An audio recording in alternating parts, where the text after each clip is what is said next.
거룩하신 하나님, 이 시간 말씀을 전하는 자에게 성령을 주시고 말씀을 받는 자들에게 은혜를 주시옵소서. 예수님의 이름으로 기도했습니다. 아멘. 안녕하세요. 샘교회 이태현 목사입니다. 아까 권사님 기도도 하셨는데 이 분위기가 웃기도 그렇고 울기도 그렇고 저도 애매합니다. 그러니까 여러분들도 가급적이면 통합된 얼굴 표정을 보여주시면 감사하겠습니다. 제가 이틀 전 금요일에 장혜진 목사님께 이렇게 말씀드렸습니다. 요즘 저희가 거의 매일 만나거든요. 그런데 금요일에 제가 목사님 제가 내일은 못 갈 것 같아요.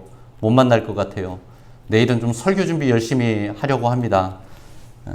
그랬더니 목사님이 그래 이 목사 설교 준비 열심히 잘해. 내일은 안 봐도 되니까. 근데 저녁이 되니까 마음이 헛헛한 거예요, 어제. 그래서 목사님께 전화를 드렸습니다. 그랬더니 목사님이 하시는 말씀이 나 버리고 가더니 설교 준비 잘 돼? 아니요, 목사님 완전 망할 것 같아요. 제가 그렇게 말했습니다. 그래서 어제 목사님하고 합의를 봤어요. 제가 목사님보다 더 잘하지는 않는 걸로 그렇게 합의를 봤습니다. 그러니까 예배 끝나고 나서 누가 여러분들에게 새로운 목사님 설교가 그냥 그렇다 이렇게 얘기하시면 아유 합의를 봤대. 원래는 행결 났대. 이렇게 생각하시길 바라겠습니다. 저는 충남 당진 사람입니다. 우리나라에서 가장 느린 동네에서 가장 빠른 사람입니다. 중학교까지 당진에서 학교를 다니다가 대전에서 대전고등학교 유학을 갔고 고등학교 1학년 때 목사의 삶을 살기로 그렇게 마음 먹었습니다. 서원했다는 말을 하기엔 너무 거창하고 그렇게 마음 먹었습니다. 제 머릿속에 그리던 목사의 삶이라는 게 있었습니다. 제가 목사가 된다는 이야기를 듣고 저희 어머니께서 그때부터 기도하시는데 기도하실 때마다 환상을 보셨대요. 어떤 환상이냐면 제가 하얀 양복을 입고 설교를 하는데 사람인지 천사인지 모를 수만 명이 모여서 제 설교를 듣고 있었다는 그런 환상이었습니다. 왜 안 놀라세요? 저는 정말 그 말씀에 의심하지 않았습니다. 그 환상의 모습이 머지않은 저의 미래의 모습일 거라고 그렇게 생각했습니다. 분명한 것은 지금의 모습과는 너무 차이가 있다는 것입니다. 이럴 줄 알았으면 그때 제가 어머니에게 이렇게 물어봤을 겁니다. 엄마, 저때 환상 봤던 거 사람이 많았나 아니면 천사가 많았나? 잘 생각해봐. 하얀 양복은 저 대신 신천지 교주나 JMS 뉴스에 나오고 다큐멘터리에 나오기 시작하는 사람들이 자주 입고 나오기 시작했어요. 신학교에 들어가서 12년 만에 목사가 되었습니다. 목사가 되는 것이 쉽지가 않았습니다. 그런데 목사가 되는 것보다 더 어려운 게 있었는데 그것이 무엇이냐면 목사로서 사는 일입니다. 흔히들 목회는 목사가 하는 것이 아니라 하나님께서 하신다고 그렇게 말합니다. 맞습니다. 그런데 목사가 목회를 할 때에 하나님께서 그 목사의 열정과 그리고 목사의 목회를 위한 에너지를 하나님께서 주시기 위해서 장작처럼 사용하는 것이 있는데 그것이 바로 가족입니다. 하나님은 어느 한 사람이 목사로서의 삶을 결심하는 그 순간부터 가족들의 삶도 제가 될 때까지 불태우십니다. 그래서 가족들은 목사의 가족이란 이유로 숨소리를 죽이고 목소리를 낮추고 발 뒤꿈치를 들고 살아가야 합니다.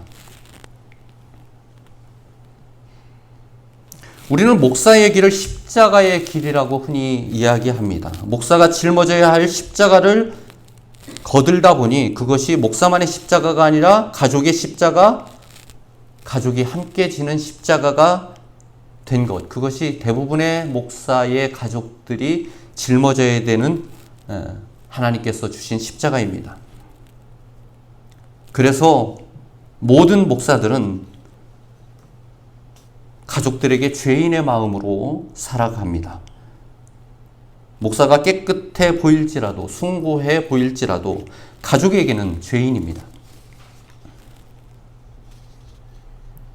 가족뿐만이 아닙니다.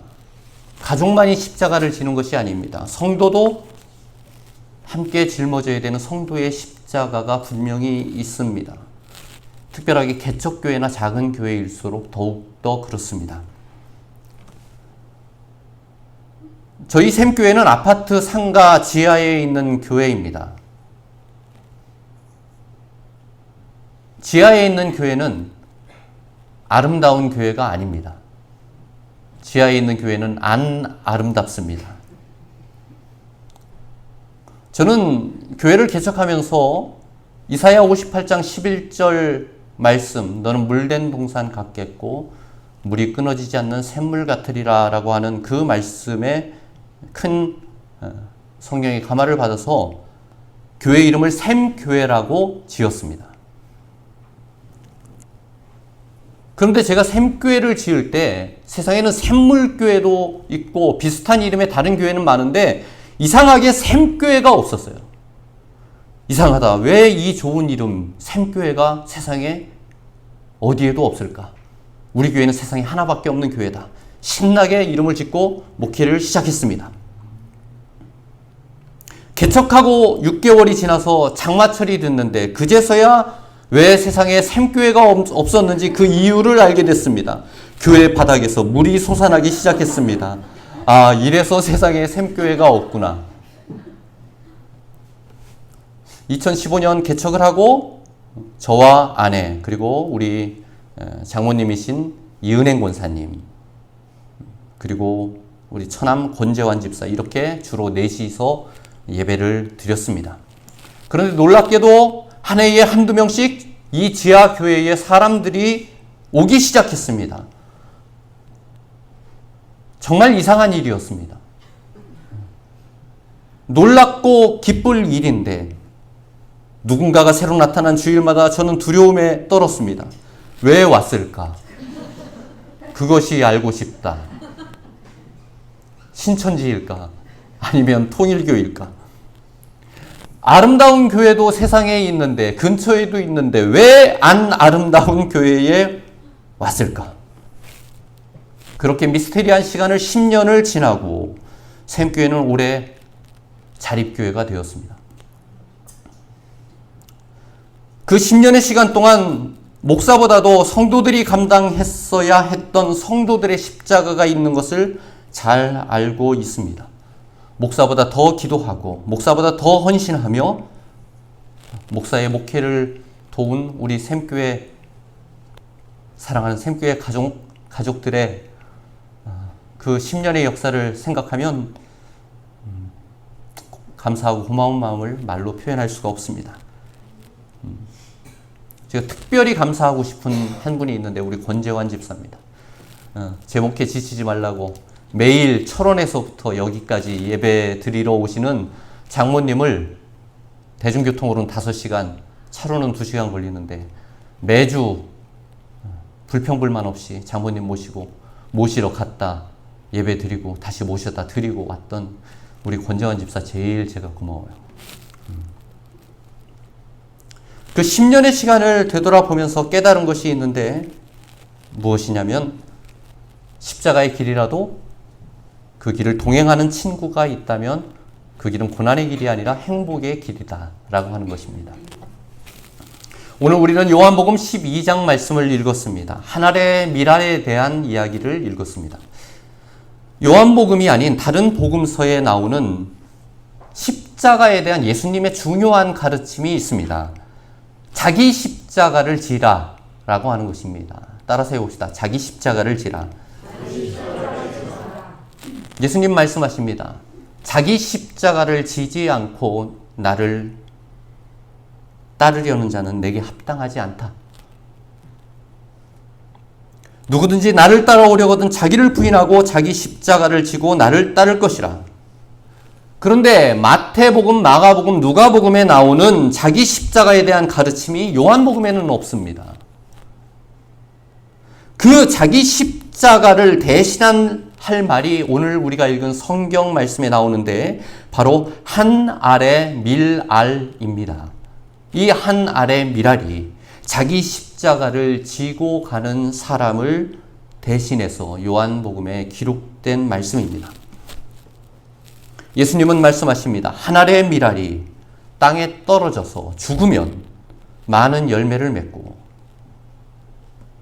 자기의 생명을 미워하는 자는 영생하도록 보존하리라 말씀하십니다. 그러면서 사람이 나를 섬기려면 나를 따르라 이렇게 말씀하십니다. 사람이 나를 섬기려면 나를 따르라.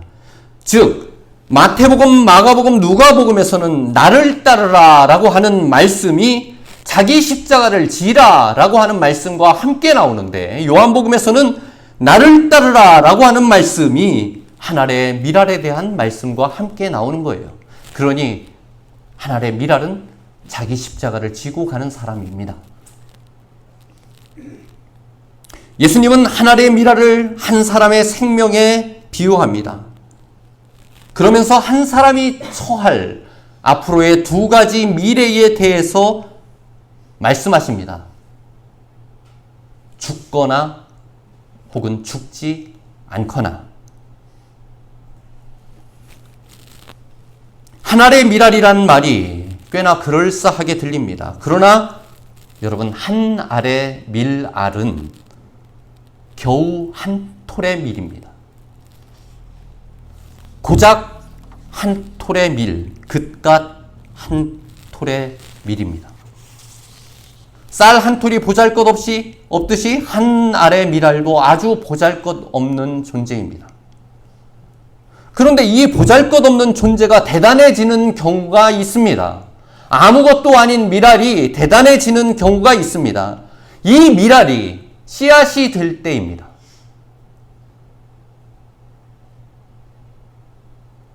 밀알이 씨앗이 되면 나중에 그 씨앗에서 많은 열매가 맺게 됩니다. 환경에 따라 다르긴 하지만 예수님께서 살아계실 팔레스틴의 농사 환경, 지금부터 2000년 전의 농사 환경에 따르면 밀알 하나를 심으면 거기에서 순이 1개가 나오든지 2개가 나오든지 3개가 나오든지 그랬답니다. 그런데 이 순 하나에서 맺혀지는 알곡이 약 30개였답니다. 그러니 우리가 예수님의 많은 비유 속에서 30배, 60배, 100배의 결실, 여러분들 이런 말씀 많이 들어보셨죠? 이 말씀은 바로 밀농사에 빗대어서 예수님께서 말씀하신 것입니다. 이 한 알의 밀알이, 고작 하나의 밀알, 그까지 한 알의 밀알이 생명을 이어나가는 방법이 있습니다. 죽지 않고 계속해서 살아나는 방법이 있습니다. 바로 땅에 떨어져서 썩는 것입니다. 땅과 하나가 되는 것입니다. 한 알의 밀알이 썩어서 그 밀알에서 새로운 싹이 나오면 밀알이 가지고 있었던 생명력은 지면을 뚫고 나옵니다. 그리고 마침내 다 자라면 30배, 60배, 100배의 또 다른 씨앗을 만들게 되는 거예요. 그래서 한 알의 밀알이 땅에 떨어져 땅과 하나가 되는 것을 예수님은 죽는다라고 표현하셨어요. 이것이 밀알이 감당해야 하는 자기 십자가입니다. 그런데 이 밀알이 열매가 되는 과정 속에서 살고자 하는 생존을 위한 강력한 저항이 나옵니다. 살고자, 그대로 남아있고자, 하나를 지키고자 썩기를 거부하고 자기 십자가를 거부하는 것입니다. 왜일까요? 내가 중요하기 때문입니다. 내 생명, 내가 가진 것이 더 소중하기 때문에 그것을 없앨 수 없기 때문이에요. 한 알의 밀알 겨우 한 톨, 그까짓 한 톨, 그 한 톨 같은 나를 지키려고 썩지 않는 저항입니다. 생명을 위해서 살아야 하는데 생명을 선택하는 것이 아니라 생존을 선택한 사람들의 결과입니다. 그러나 그 선택으로 말미암아 결국은 수백 개의 생명을 얻지 못하게 되고 영원히 살 수 있는 기회를 박탈당하게 됩니다. 교회는, 목사는, 그리고 성도들은 내가 지금 생존을 위해서 살고 있는지 아니면 생명을 위해서 살고 있는지 그 길을 선택해야 합니다. 저는 말씀을 묵상하면서 저의 목회에 대해서도 생각해 봤습니다. 나는 생존을 위해서 목회하고 있는가? 아니면 생명을 위해서 목회하고 있는가를 생각해 봤습니다. 한때 생존을 위해서 목회를 해야 되던 때도 있었어요. 개척의 초기에는 그랬습니다. 그런데 하나님께서 교회를 성장시켜 주셨고 이제는 생명에 대해서 고민할 때를 하나님께서 주셨습니다. 수많은 사람들이 교회가 위태하다라고 말합니다. 큰 교회든 작은 교회든 현대의 교회의 생존이 위태롭다고 말합니다. 젊은이들이 교회를 떠나간다고 말합니다. 10년, 20년 후에 수많은 교회들이 없어질 것을 고민합니다. 그나마 세상에 남아있는 힘이 남아있는 교회들 중에서는 그 가지고 있는 힘을 하나님께서 원하지 않는 방향으로 사용하는 교회들이 많이 있습니다. 그 힘을 편을 나르고 당을 짓는 데 사용하는 교회들이 점점 늘어나고 있습니다. 세상이라는 땅에 하나가 되고 썩어져야 되는데 하나를 그대로 남아있으면서 나는 때묻지 않았다고, 나는 썩지 않았다고, 나는 고귀하다고 자기의 모습을 착각하는 교회들이 많습니다.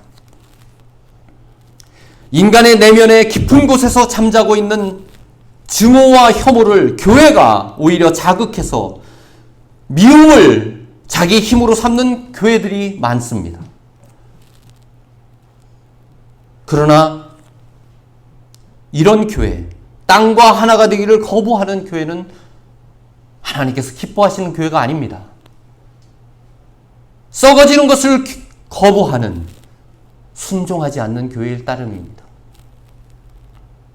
자기 십자가가 전혀 없는 교회입니다.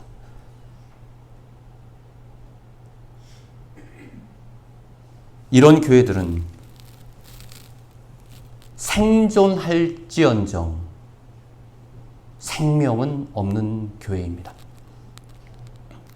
생존을 위해서 생명을 포기한 교회들입니다. 겨우 한 톨의 미랄을 손에 움켜쥐고 그것이 대단한 듯 놓지 않으면서 자기들은 생명을 지킨 것이라고 착각하는 교회들입니다.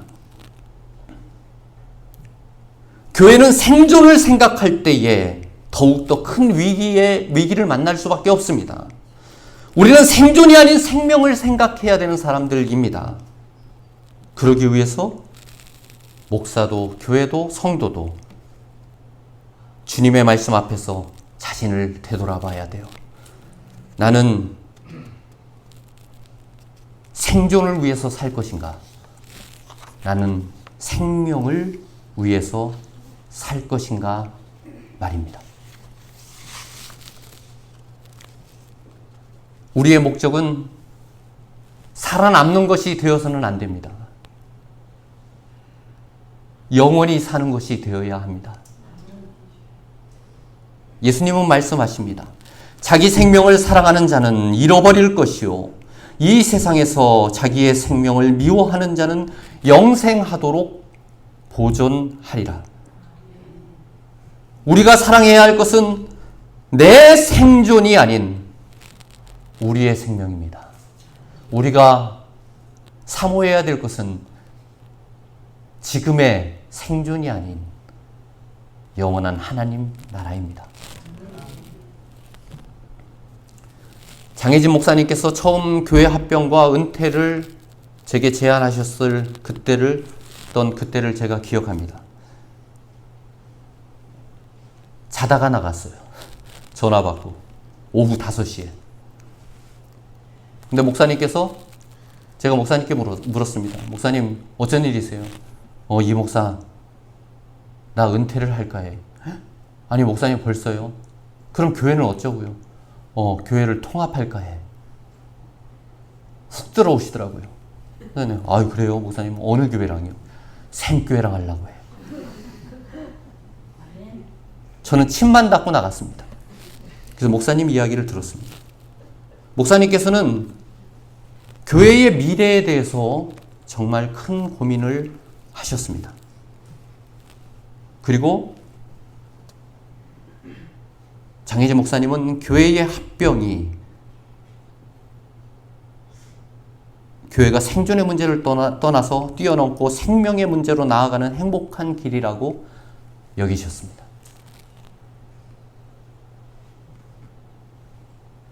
장 목사님은 아름다운 교회를 개척하시고 30대, 40대, 50대, 60대의 인생의 모든 시기를 이 교회를 위한 하나의 미랄이 되셨습니다.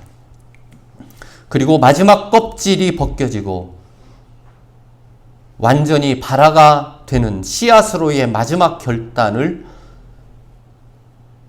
자신의 은퇴로 채우셨습니다. 사도 바울은 고린도전서 11장 1절에서 이렇게 말합니다.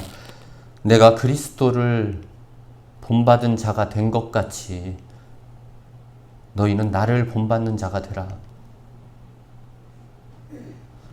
저는 목사님의 고민과 그리고 헌신과 희생을 옆에서 지켜보면서 그 마음 아래서 그 목사님의 마음과 결단 아래서 길들여진 아름다운 교회의 신앙적인 성숙을 확신할 수 있었습니다. 어제 그저께 목사님 만났는데 목사님께서 저에게 그런 말씀하세요. 아름다운 교회 성도들이 엄청 많아서 이 목사에게 정말 많은 성도들을 물려줬으면 더 좋았을 걸. 그래서 제가 그랬어요.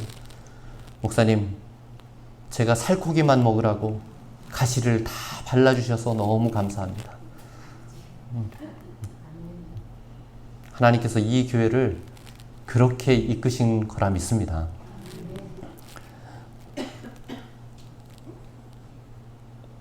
오늘 말씀 26절의 주님 말씀입니다. 사람이 나를 섬기려면 나를 따르라. 나 있는 곳에 나를 섬기는 자도 거기 있으리니 사람이 나를 섬기면 내 아버지께서 그를 귀히 여기시리라. 하나님께서 귀하게 여기신다는 말은 영생을 주신다는 말입니다. 저는 오늘 이 말씀이 오늘 우리에게 주신 이 요한복음 말씀이 아름다운 교회와 그리고 샘교회의 지나온 과거 그리고 우리의 현재 그리고 앞으로의 미래를 모두 다 아우르는 말씀이라고 그렇게 믿습니다.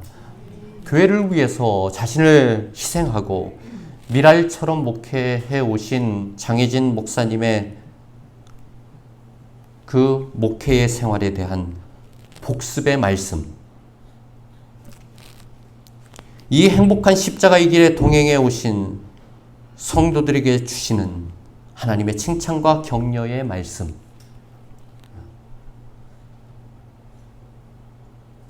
교회의 현재에게 주시는 말씀도 있습니다. 어떤 교회가 될 것인가를 고민하고 결단할 것인지 정확한 이정표가 되는 말씀이라고 생각합니다. 생존이 아닌 생명을 꿈꾸고 열매 맺는 교회.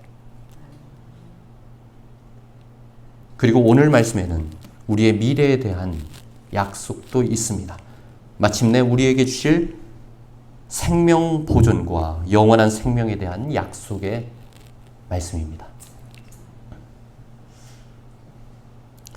예수님께서 걸어가신 미랄의 믿음, 그 길에 행복한 동행자가 되는 저와 그리고 교회와 성도 여러분들 될 수 있기를 주님의 이름으로 간절히 축원합니다. 기도하겠습니다.